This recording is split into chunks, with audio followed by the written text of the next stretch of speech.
नमस्कार, राजस्थान समाचार में आपका स्वागत है। पेश है राजस्थान की खास खबरें।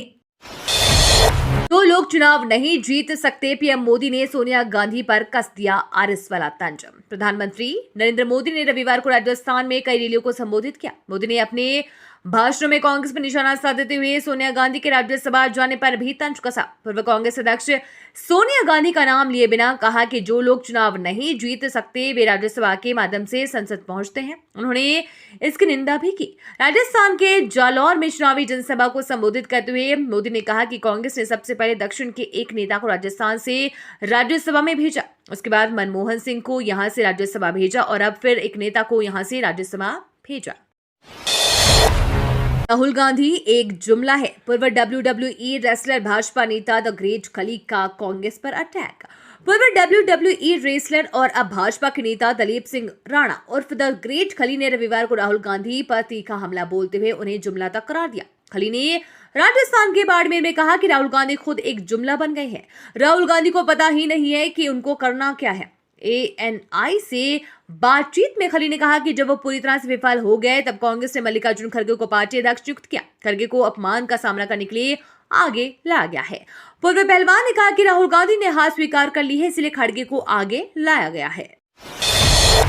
मोदी मैजिक का सहारा। केंद्रीय मंत्री पुरुषोत्तम रूपाला की टिप्पणी पर राजपूत समुदाय के एक वर्ग के विरोध का सामना कर रही भारतीय जनता पार्टी को उम्मीद है कि मोदी फैक्टर और विकास कार्यों के बूते पर वो राजपूत बहुल चित्तौड़गढ़ सीट पर अपनी जीत बरकरार रख पाएगी। कांग्रेस चित्तौड़गढ़ लोकसभा क्षेत्र के मतदाताओं से वोट मांगने के लिए किसान कल्याण और महंगाई के मुद्दों को उठा रही है। चित्तौड़गढ़ सीट के लिए 26 अप्रैल को मतदान होगा। राजस्थान में बाड़मेर जैसलमेर सीट से निर्दलीय प्रत्याशी रविंद्र सिंह भाटी ने ग्रेट खली के दौरे पर निशाना साधा।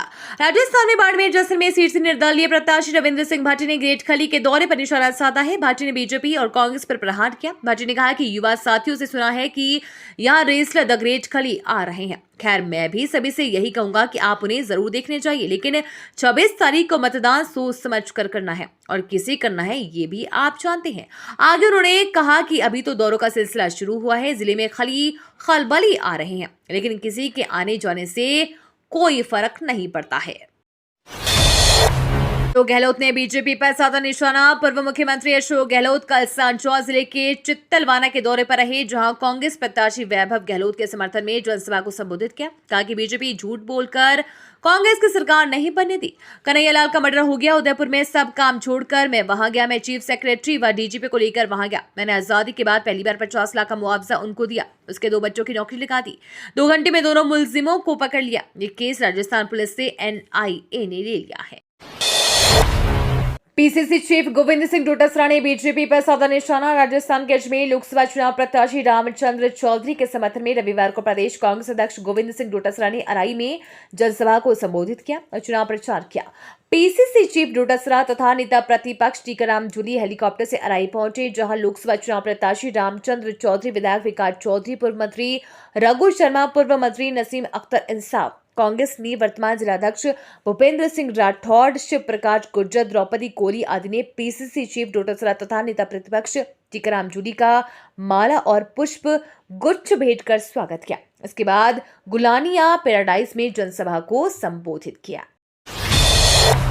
मरुधरा में हीट वेव से लोगों को मिलेगी राहत। राजस्थान में हीट वेव से परेशान लोगों को थोड़ी राहत मिली है। प्रदेश में मौसम बदल चुका है। राज्य के कई जिलों में बादल छाए हुए हैं। जयपुर और सीकर संभाग के अधिकांश जिलों में धूप से राहत मिलती नजर आ रही है। आज 22 अप्रैल को जयपुर संभाग के अधिकांश जिलों में तेज हवाएं व बूंदाबांदी की संभावना है। पीएम मोदी ने कहा, सत्ता में आई कांग्रेस तो घुसपैठियों में बांटी जाएगी संपत्ति। पीएम मोदी ने राजस्थान में एक रैली को संबोधित करते हुए कांग्रेस के मैनिफेस्टो पर हमला बोला है। पीएम ने कहा कि कांग्रेस मां बहनों के सोने का सर्वे करना चाहती है। पहले जब उनकी सरकार थी तब उन्होंने कहा था कि देश की संपत्ति पर पहला अधिकार मुसलमानों का है। इसका मतलब ये संपत्ति इकट्ठा करके किसको बांटेंगे? जिनके ज्यादा बच्चे हैं, घुसपैठियों को। पीएम के इस बयान पर कांग्रेस ने कहा कि वो नफरत के बीज बो रहे हैं। 34,000 से अधिक सैलरी की चाहिए नौकरी तो एटोमेटिक एनर्जी में तुरंत करें अप्लाई।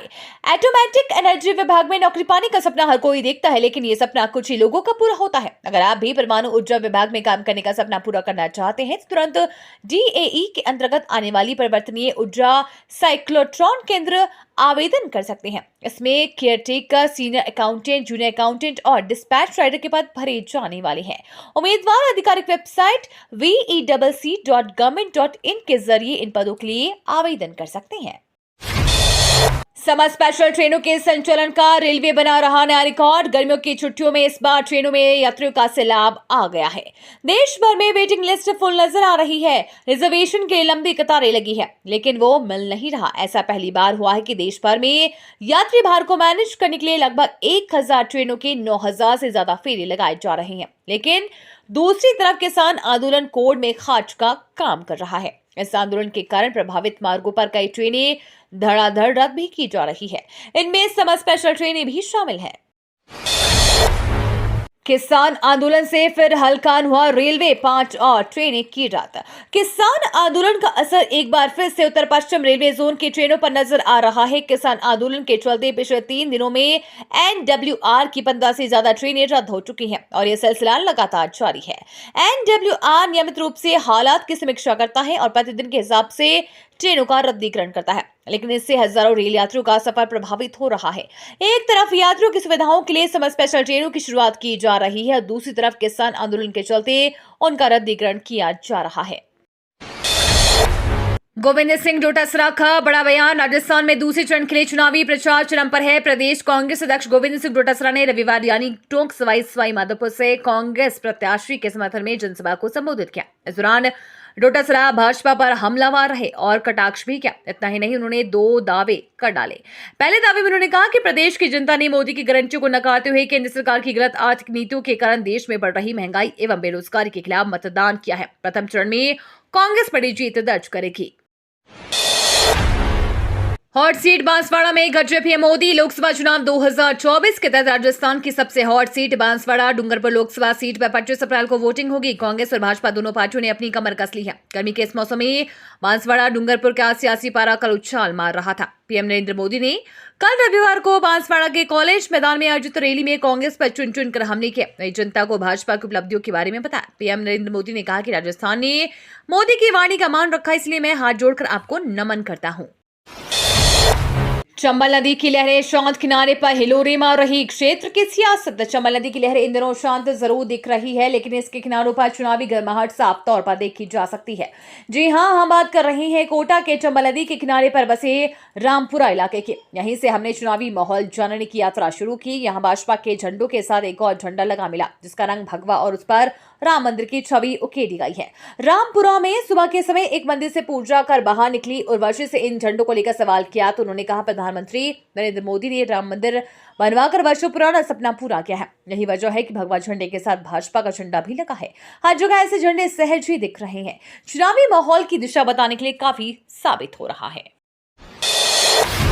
सुप्रीम कोर्ट से बाबा रामदेव को फिर लगा बड़ा झटका। योग गुरु स्वामी रामदेव को सुप्रीम कोर्ट से झटका लगा है। उनका योग शिविर सर्विस टैक्स के दायरे में आ गया है, जिसके बाद पतंजलि योगपीठ ट्रस्ट को अब सेवा शुल्क का भुगतान करना होगा। सुप्रीम कोर्ट ने सर्विस टैक्स अपीलेट ट्राइब्यूनल के फैसले को बरकरार रखा है। ट्राइब्यूनल ने पतंजलि योगपीठ ट्रस्ट को आवासीय और गैर आवासीय दोनों योग शिविरों के आयोजन के लिए सर्विस टैक्स का भुगतान अनिवार्य बताया था।